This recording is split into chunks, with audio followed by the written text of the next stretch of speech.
ክብር ለአምላካችን ለእግዚአብሔር ይሁን። እንዴት ከረማችሁ? እንዴት ሰነበታችሁ? እግዚአብሔር አምላክ የተባረከ ይሁን። በማቴዎስ ወንጌል ምዕራፍ 5 ላይ ያለውን ቃል እንዲሁም ደግሞ በማቴዎስ ምዕራፍ 7-8 ላይ ያለውን ቃል አለፍ ብያነባለሁ። ማቴዎስ ወንጌል ምዕራፍ 5 ላይ በኢየሱስ ስም አነባ። ሕዝቡም አይቶ ወደ ተራራ ወጣ። በተቀመጠ ጊዜ ደቀ መዛሙርቱ ወደ እርሱ ቀረቡ። አፉንም ከፍቶ አስተማራቸው፣ እንዲህም አለ። በመንፈስ ድሃ የሆኑ ብፁዓን ናቸው፣ መንግሥተ ሰማያት የእነርሱ ናት። የሚያዝኑ ብፁዓን ናቸው፣ መጽናናትን ያገኛሉ። የዋሆች ብፁዓን ናቸው፣ ምድርን ይወርሳሉ። ጽድቅን የሚራቡና የሚጠሙ ብፁዓን ናቸው፣ ይጠግባሉ። የሚምሩ ብፁዓን ናቸው፣ ይማራሉ። ልበ ንጹሖች ብፁዓን ናቸው፣ እግዚአብሔርን ያዩታል። የሚያስታርቁ ብፁዓን ናቸው፣ የእግዚአብሔር ልጆች ይባላሉ። ስለ ጽድቅ የሚሰደዱ ብፁዓን ናቸው፣ መንግሥተ ሰማያት የእነርሱ ናት። ማቴዎስ ወንጌል ምዕራፍ 7 ከቁጥር 24 ጀምሮ ያለውን ቃል አነባለሁ። ስለዚህም ይህንን ቃል ሰምቶ የሚያደርግ ሁሉ ቤቱን በአለት ላይ የሰራ ልባም ሰውን ይመስላል። ዝናብም ወረደ፣ ጎርፍም መጣ፣ ነፋስም ነፈሰ፣ ያን ቤት ገፋው፣ በአለት ላይም ስለተመሰረተ አልወደቀም። ይህንንም ቃል ሰምቶ የማያደርግ ሰው ሁሉ ቤቱን በአሸዋ ላይ የሰራን ሰነፍ ሰው ይመስላል። ዝናብም ወረደ፣ ጎርፍም መጣ፣ ነፋስም ነፈሰ፣ ያን ቤት መታው፣ ወደቀም፣ አወዳደቁ ታላቅ ሆነ። ቁጥር 28 ላይ ኢየሱስም ይህንን ነገር በጨረሰ ጊዜ ሕዝቡ በትምህርቱ ተገረሙ። እንደ ጸሐፊዎች ሳይሆን እንደ ባለስልጣን ያስተምራቸው ነበር ይላል። በምዕራፍ 7 ቁጥር 24 ጀምሮ ያለውን ነው ያነበብኩት። እንዲሁም በማቴዎስ ወንጌል ምዕራፍ 8 ላይ ከተራራ በወረደ ጊዜ ብዙ ሕዝብ ተከተሉት። እነሆ ለምጻም ቀርቦ ጌታ ሆይ ብትወድ ልታነጻኝ ትችላለህ እያለ ሰገደለት። እጁንም ዘርግቶ ዳሰሰውና ወዳለው ንጻ አለው። ወዲያውም ለምጹ ነጻ። ኢየሱስም ለማንም እንዳትናገር ተጠንቀቅ፣ ነገር ግን ሄደ ራስህ ለካህን አሳይ፣ ለእነርሱ ምስክር እንዲሆን ሙሴ ያዘዘውን መባ አቅርብ አለው። ወደ ቀፈርናሆም በገባ ጊዜ የመቶ አለቃ ወደ እርሱ ቀርቦ ጌታ ሆይ ብላቴናዬ ሽባ ሆኖ እጅግ እየተሰቃየ በቤቴ ተኝቷል ብሎ ለመነው። ኢየሱስም እኔ መጥቼ እፈውሰዋለሁ አለው። የመቶ አለቃው መልሶ ጌታ ሆይ በቤቴ ጣራ ከታች ልትገባ አይገባም፣ ነገር ግን ቃል ብቻ ተናገር፣ ብላቴና ይፈወሳል አለው። ክብር ለአምላካችን ለእግዚአብሔር ይሁን። እንግዲህ በማቴዎስ ወንጌል ምዕራፍ 5 ላይ ያለውን ቃል ከቁጥር 1 ጀምሮ እንዲሁም ማቴዎስ ምዕራፍ 7 ከቁጥር 24 እስከ ቁጥር 29 እንዲሁም ደግሞ ማቴዎስ ምዕራፍ 8 ላይ ያለውን ክፍል ነው ያነበብነው። ክብር ለአምላካችን ለእግዚአብሔር ይሁን። እንግዲህ የማቴዎስ ወንጌል ላይ ጌታ ኢየሱስ ካስተማራቸው ታላላቅ ትምህርቶች መካከል የመጀመሪያው የምናገኘው የተራራው ስብከት ነው። የተራራው ስብከት ከማቴዎስ ወንጌል ምዕራፍ 5 ጀምሮ እስከ ማቴዎስ ወንጌል ምዕራፍ 7 እስከ ቁጥር 29 ድረስ ያለው ክፍል ነው። ይሄ ብቻ ሳይሆን ጌታ ኢየሱስ በማቴዎስ ወንጌል ላይ ያስተማራቸው ሌሎች 4 ታላላቅ ትምህርቶች አሉ። በሁለተኛ ደረጃ የምናገኘው በዛው በማቴዎስ ወንጌል ምዕራፍ 13 ላይ ጌታ ኢየሱስ በቀፈርናው በነበረው ቤቱ በነበረ ጊዜ በባህር ዳር በጣም ብዙ ሰዎች ወደ ኢየሱስ ከመጡ በኋላ ጌታ ኢየሱስ በባህር ዳር ቁጭ ብሎ ስለ ዘሪው በምሳሌ ያስተማራቸውን ክፍል እናገኛለን።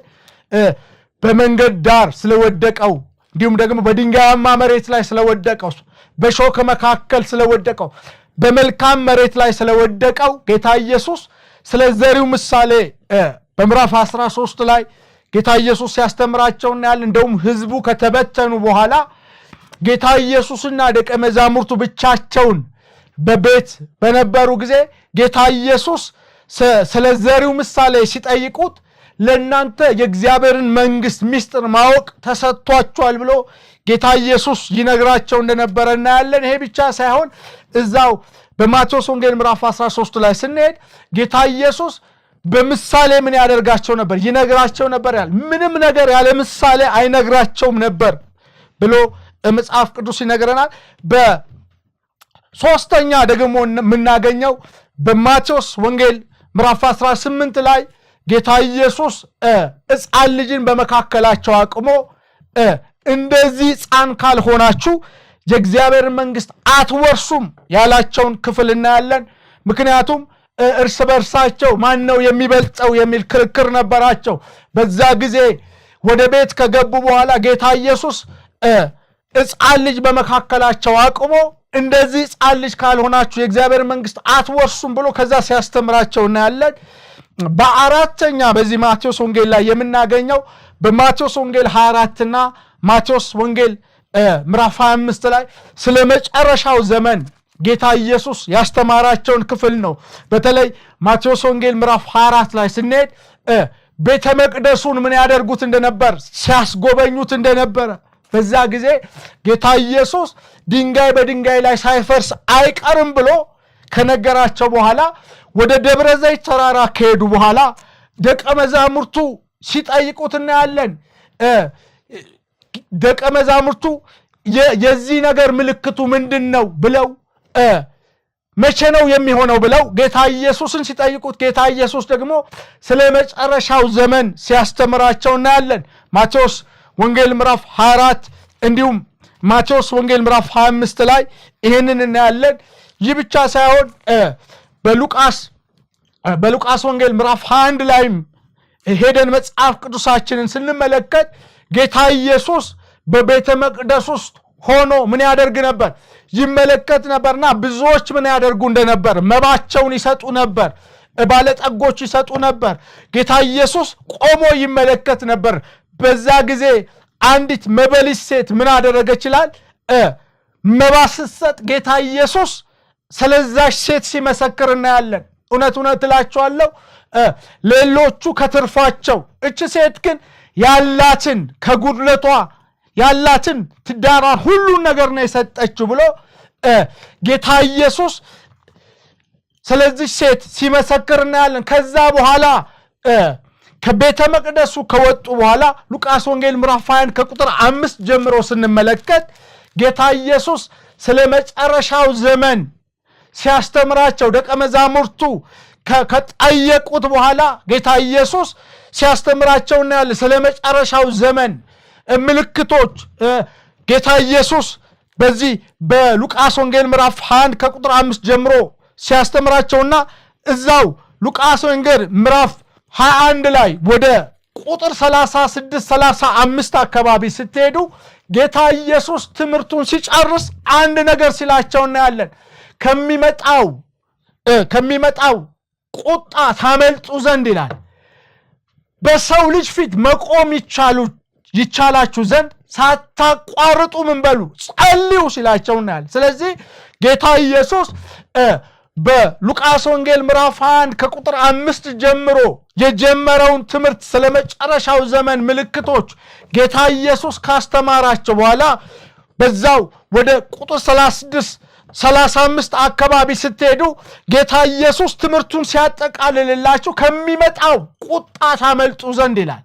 ከሚመጣው ቁጣ ሊመጣ ካለው ክፋት ሊመጣ ካለው አመፅ ታመልጡ ዘንድ በሰው ልጅ ፊት መቆም ይቻላችሁ ዘንድ ይላል።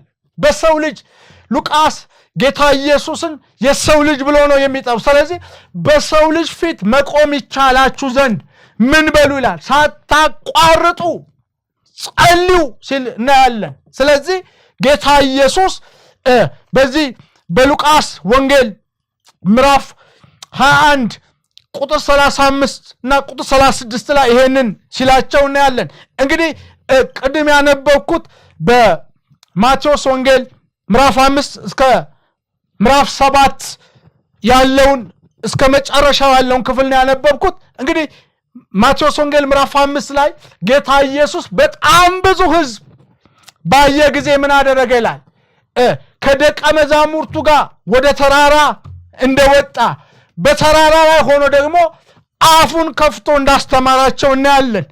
ስለዚህ ጌታ ኢየሱስ በዚህ በምዕራፍ 5 ምዕራፍ 6-7 ላይ ሲያስተምራቸው እናያለንና ጌታ ኢየሱስ ያስተማራቸውን ትምህርት ስንመለከት በሶስት የመጀመሪያው ጌታ ኢየሱስ ያስተማራቸው ትምህርት በዚህ ምዕራፍ 5 ላይ የምናየው ስለ መንፈሳዊ በረከት፣ ስለ መንፈሳዊ ባርኮት፣ ጽድቅን የሚራቡ ብፁዓን ናቸው፣ የሚያስታርቁ ብፁዓን ናቸው፣ ስለ ጽድቅ የሚሰደዱ ብፁዓን ናቸው እያለ ጌታ ኢየሱስ ስለ መንፈሳዊ በረከት ሲያስተምራቸው እናያለን። ስለዚህ ይህ ብቻ ሳይሆን በሁለተኛ ላይ ጌታ ኢየሱስ እናንተ የዓለም ብርሃን ናችሁ፣ እናንተ የዓለም ጨው ናችሁ፣ በተራራ ላይ ያለች ከተማ ልትሰወር አትችልም እያለ ጌታ ኢየሱስ በሁለተኛ ሲያስተምራቸው እናያለን። ሁለተኛ ላይ ደግሞ ኢየሱስ የኢየሱስን የስነ ምግባር ትምህርት ሲያስተምራቸው እናያለን። እናንተ የዓለም ብርሃን ናችሁ፣ እናንተ የዓለም ጨው ናችሁ፣ በተራራ ላይ ያለች ከተማ ልትሰወር አትችልም እያለ በሁለተኛ ላይ ሲያስተምራቸው እናያለን። ይህ ብቻ ሳይሆን በሶስተኛ ላይ ደግሞ ጌታ ኢየሱስ የፈሪሳውያንን ወግና የኢየሱስን የስነ ምግባር ትምህርት እያነጻጸረ ሲያስተምራቸው እናያለን። ለምሳሌ ወንድሙን የገደለ የሞት ፍርድ ይገባዋል ሲባል ሰምታችኋል ይላችኋል። እኔ ግን እላችኋለሁ ወንድሙን የሚሳደብ ምን ፍርድ ይገባዋል? ወንድሙን ደደብ የሚል የገሃነም ፍርድ ይገባዋል እያለ ጌታ ኢየሱስ የፈሪሳውያንን ወግና የኢየሱስን የስነ ምግባር ትምህርት እያነጻጸረ ሲያስተምራቸው እናያለን። ስለዚህ ጌታ ኢየሱስ ተራራው ላይ ከወጣ በኋላ ደቀ መዛሙርቱ አብረው ሆነው አፉን ከፍቶ በምዕራፍ 5 ጀምሮ እስከ ምዕራፍ 7 እስከ ቁጥር 28 እስከ 29 ድረስ ያለውን ክፍል ስንመለከት ኢየሱስ በዚህ መንገድ ሲያስተምራቸው ነው የምናየው። ቅድም እንደነገርኳችሁ የመጀመሪያው ስለ መንፈሳዊ መባረክ፣ ስለ መንፈሳዊ በረከት ያስተማራቸውን አይተናል። እናንተ ጽድቅን የሚራቡ ብፁዓን ናቸው፣ የሚያስታርቁ ብፁዓን ናቸው፣ ስለ ጽድቅ የሚሰደዱ ብፁዓን ናቸው እያለ ጌታ ኢየሱስ ሲያስተምራቸው እናያለን። ይህ ብቻ ሳይሆን ሁለተኛ ላይ ደግሞ ቅድም እንደነገርኳችሁ እናንተ የዓለም ብርሃን ናችሁ፣ እናንተ የዓለም ጨው ናችሁ፣ ተራራ ላይ ያለች ከተማ ልትሰወር አይገባትም እያለ ጌታ ኢየሱስ የኢየሱስን የስነ ምግባር ትምህርት ሲያስተምራቸው እናያለን። ቅድም እንደነገርኳችሁ ደግሞ በሶስተኛው ላይ የአይሁድን ወግና የኢየሱስን የስነ ምግባር ትምህርት እያነጻጸረ ሲያስተምራቸው እናያለን። ወንድሙን የገደለ ሞት ፍርድ ይገባዋል ሲባል ሰምታችኋል። እኔ ግን ወንድሙን የሚሳደብ ፍርድ ይገባዋል እያለ ኢየሱስ ሲያስተምራቸው እናያለን። ስለዚህ በማቴዎስ ወንጌል ምዕራፍ 5 ላይ የጀመረውን ትምህርት የሚገርማችሁ ነገር ማቴዎስ ወንጌል ምዕራፍ 7 ላይ ስትሄዱ ቁጥር 24 ጀምሮ ጌታ ኢየሱስ ትምህርቱን ሲጠቀልልላቸው አንድ ነገር ሲላቸው እናያለን። ይህንን ቃሉን ሰምቶ የሚያደርግ ሰው ብልህ ሰው ይመስላል። ቤቱን በምን ላይ የሰራ? በአለት ላይ የሰራን ሰው ይመስላል። ንፋስ ነፈሰ፣ ጎረፈ፣ ቤቱን ግን በአለት ላይ ስለሰራ ምን አላለም ይላል፣ በቃ አልወደቀም ብሎ ጌታ ኢየሱስ ሲነግራቸው እናያለን። ስለዚህ ቃሉን ሰምቶ ምን የሚል የሚያደርግ፣ ክብር ለእግዚአብሔር ይሁን። ስለዚህ ቃሉን ሰምቶ የሚያደርግ ቤቱን በአለት ላይ የሰራ ምን አይነት ሰው? ብልህ ሰው ይመስላል ብሎ ጌታ ኢየሱስ ሲነግራቸው እናያለን። ቃሉን ሰምቶ ደግሞ የማያደርግ ምን አይነት ሰው ነው ይላል? ሞኝ ሰው፣ ቤቱን በአሸዋ ላይ የሰራ ሰው። ንፋስ ነፈሰ ይላል፣ ጎርፍ ጎረፈ ይላል። ቤቱን በአሸዋ ላይ ስለሆነ የሰራው ምን ሆነ ይላል? ታላቅ አወዳደቅ ወደቀ ይላል። ስለዚህ ጌታ ኢየሱስ ምዕራፍ 5 ላይ የጀመረውን የተራራውን ስብከት ትምህርት ምዕራፍ 7 ላይ ትምህርቱን ጌታ ኢየሱስ ሲጠቀልልላቸው በሚገርም መንገድ ነው ጌታ ኢየሱስ የሚነግራቸው። ቃሉን ሰምቶ ምን የሚያደርግ? ቃሉን ሰምቶ የሚያደርግ ብልህ ሰው ነው አለ። ቃሉን ሰምቶ ግን የማያደርግ ምን አይነት ሰው ነው? ሞኝ ሰው ነው ይለዋል። ስለዚህ ይህንን ካላቸው በኋላ የሚገርማችሁ ነገር ቁጥር 28 እና ቁጥር 29 ላይ ማቴዎስ ወንጌል ምዕራፍ 7 ላይ ስትሄዱ ህዝቡ ምን ብለው ሲመሰክሩ እናያለን። ጌታ ኢየሱስ ትምህርቱን ከጠቀለለላቸው በኋላ በሚገርም መንገድ ህዝቡ ራሱ ምን አሉ?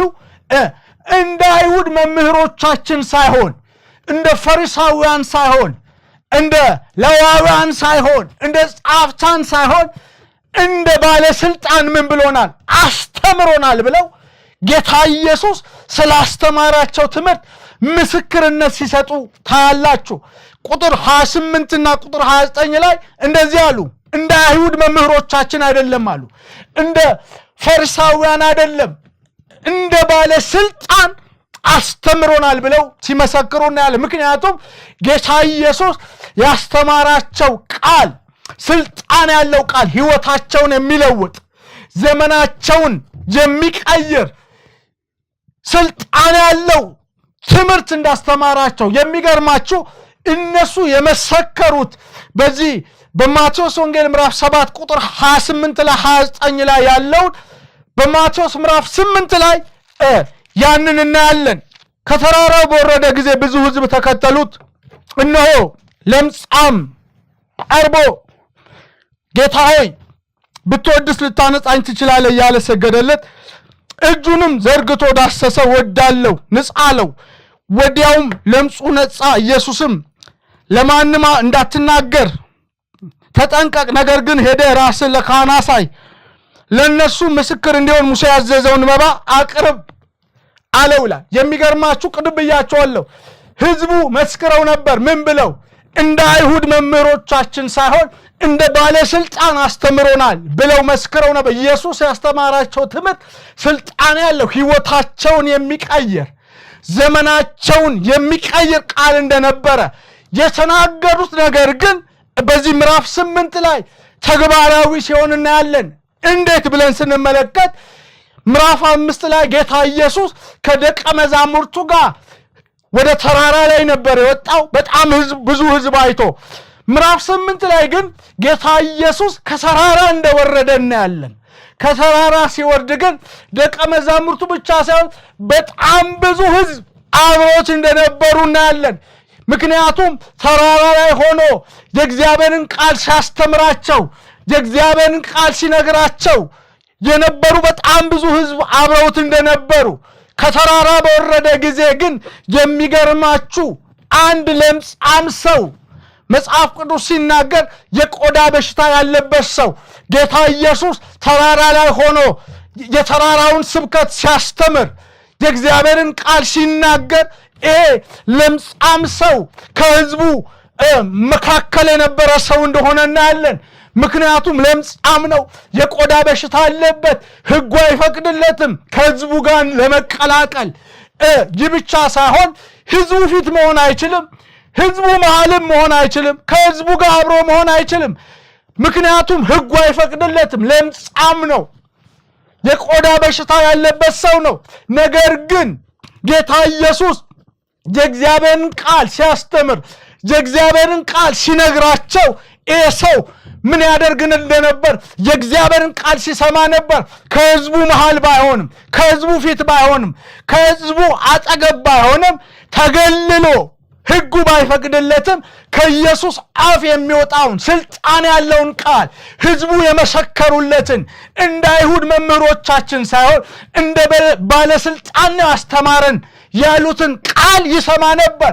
የሚገርማችሁ ነገር ይህ ሰው ለምጻም የቆዳ በሽታ ያለበት ሰው ከኢየሱስ አፍ ይሰማው የነበረው ቃል ተስፋ መቁረጥን፣ ጨለማን ከውስጡ እያወጣ፣ አለማመንን ከውስጡ እያወጣ፣ መገለልን ከውስጡ እያወጣ፣ በተቃራኒው ደግሞ ተስፋን በውስጡ የእግዚአብሔር ቃል እየከተተ፣ አለማመንን በእምነት እየከተተ፣ ጨለማን በብርሃን እየለወጠ።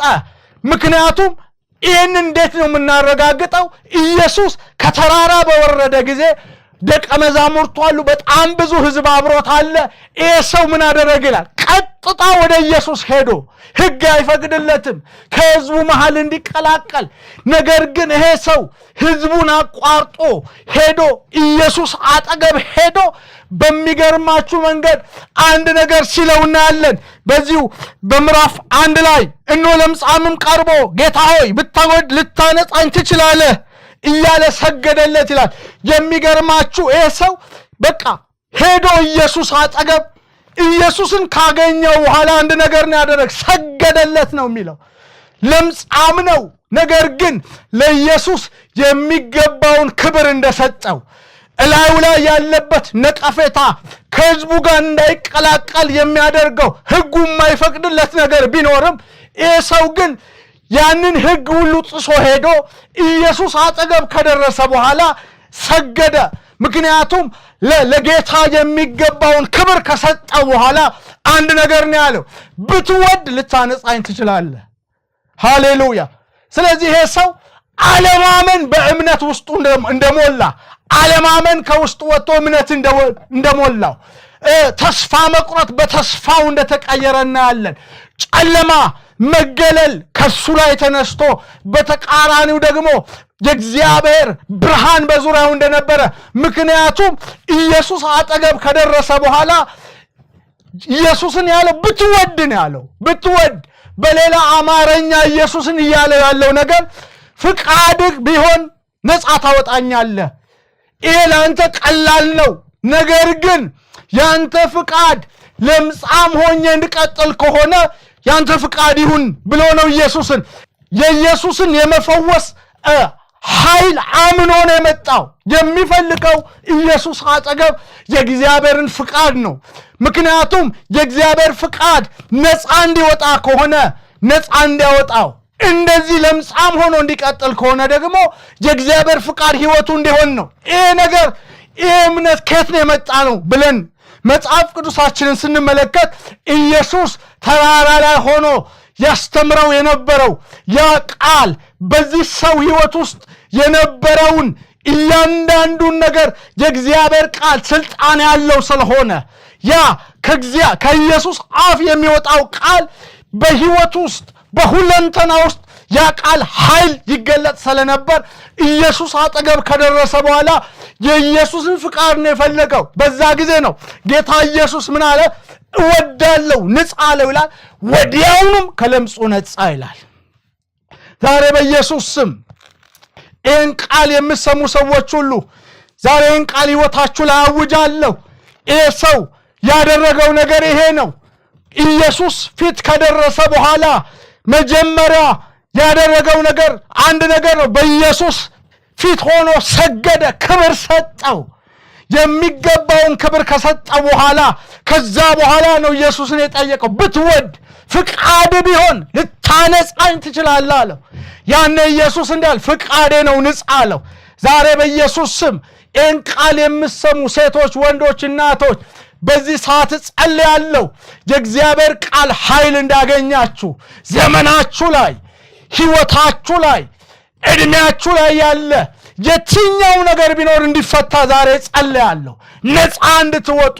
ይህ ሰው ወዲያውኑ ቀና እንዳለ፣ ወዲያውኑ ለምጹ እንደለቀቀው፣ ቀና ብሎ እንደቆመ፣ እግዚአብሔርን ማመስገን እንደጀመረ ዛሬ በሆስፒታል ያላችሁ ብትኖሩ፣ በእስር ቤት ያላችሁ ብትኖሩ፣ በተለያየ አይነት እስራት ውስጥ በሱስ ውስጥ ያላችሁ ብትኖሩ ዛሬ በኢየሱስ ስም እጸልያለሁ ነፃ መውጣት እንዲሆንላችሁ፣ የእግዚአብሔር ቃል ሕይወታችሁ ላይ በኃይል እንዲገለጥ፣ በኢየሱስ ስም ተስፋ መቁረጥ ከላያችሁ ላይ እንዲነሳ፣ በሽታ እንዲነሳ፣ ሐዘን እንዲነሳ፣ ጨለማ እንዲነሳ ዛሬ በኢየሱስ ስም የመፈታት ቀን እንዲሆንላችሁ በኢየሱስ ስም እጸልያለሁ።